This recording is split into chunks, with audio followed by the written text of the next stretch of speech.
ভাই বাংলাদেশে আমাদের অনেক ভালো একজন লোক, যেহেতু আমরা আগেও অনেকবার দেখেছি একটা কোম্পানিতে কাজ করে, তার মুখ থেকে আমরা শুনবো যে বাংলাদেশ থেকে যারা লোক আসতে চায় কি কাজে আসলে ভালো হয় এবং কাজ জানা থাকলে কি ভালো সৌদি আরব, না কাজ না জানা থাকলে কি ভালো, একটু শুনেন তার মুখ থেকে। তো আমাদের সমস্যা সবচেয়ে বেশি কোম্পানিতে, যে কোম্পানিতে জব করতে গেলে কাজ জানা তাহলে আমাদের জন্য ভালো।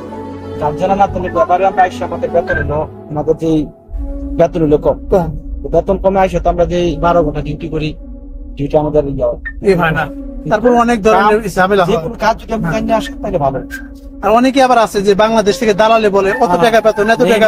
না, এটা তো হলো দালালরা বলে, এদের জন্য আবার পয়তার জন্য কথাটা বলে, কিন্তু এরা আইসা যে কোম্পানি দিলে 12 ঘন্টা 1000 টাকা চলে। কিন্তু আপনি কাজ যদি জানি আসে, যে কোনো জায়গায় আপনি ভালো প্রফেশনাল কাজ করতে আর তো না, তাহলে আপনি চতুর্বাসী আমরা দেখা গেছে হয়রানি শিকার হয় অনেক। আমি দেখা গেছে আমি সব দিকে আমরা হয়রানি শিকার আমাদের স্যালারি।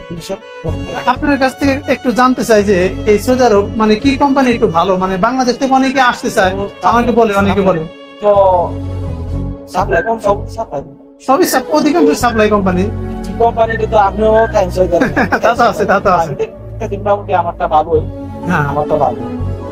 ইনিশিয়াল কোম্পানি আছে, আলমার কোম্পানি আছে, অনেক কোম্পানি আছে। তো আমরা তো আর এত কিন্তু বিজ্ঞানের এসব কোম্পানি গুলো ভালো। তবে একটা কথা থাকবে, দালালের কথা কেউ যেন কান না দেয়। দালালের কথা অধিকাংশ দালাল বলে অমুক টাকা বেতন দিবে, অমুক জায়গায় কাজ দিবে, একটা ভালো কাজ দিবে।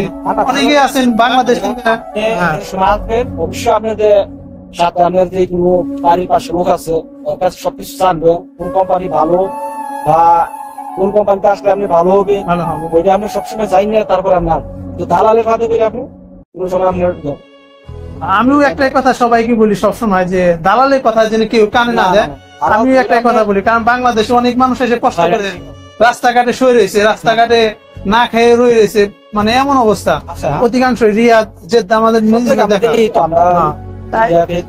আমি এর জন্য এই ভিডিওটা তৈরি করেছি যে একজন সুপারভাইজার, যে এখানে একজন শরিকা কোম্পানি সুপারভাইজার একই কথা বলছে যে কাজ জেনে তারপর সৌদি আরব আসো, তাহলে বুঝুন। আমি সবাইকে বলি যারা বাবার হোটেলে খাইতেছেন তাদেরকে বলবো বাংলাদেশ থেকে কাজ শিখে তারপর আসবেন, অবশ্যই আপনি এখানে ভালো কিছু করতে পারবেন, এটা আমার বিশ্বাস। এবং আমার বড় ভাই যে বলে এই কথাটা, আমি এটা সবসময় সবাইকে একই কথা বলি। অবশ্যই আমাদের কাজ জানা থাকতে হবে, যদি দক্ষতা আমরা কাজ থাকে আমরা যে কোনো জায়গায় আমরা সেটেল হইতে পারবো। হ্যাঁ, অবশ্যই কাজ জানা থাকলে সব জায়গায় মূল্য আছে, সব মূল্য দেয়, সব জায়গায় মূল্য দেয়। এটা আমি সবসময় বলি। ভালো একটা জব করতে হবে। অবশ্যই আমার এই ভিডিওটা এর জন্যই করা যে বাংলাদেশ থেকে যারা আসবেন অবশ্যই কাজ জেনে আসবেন, আর দালালের কথাকে কান দিবেন না। আমি একটাই কথা বলবো, অবশ্যই ভিডিওটা যদি ভালো লাগে অবশ্যই সবাই শেয়ার করে দেবেন। আল্লাহ হাফেজ।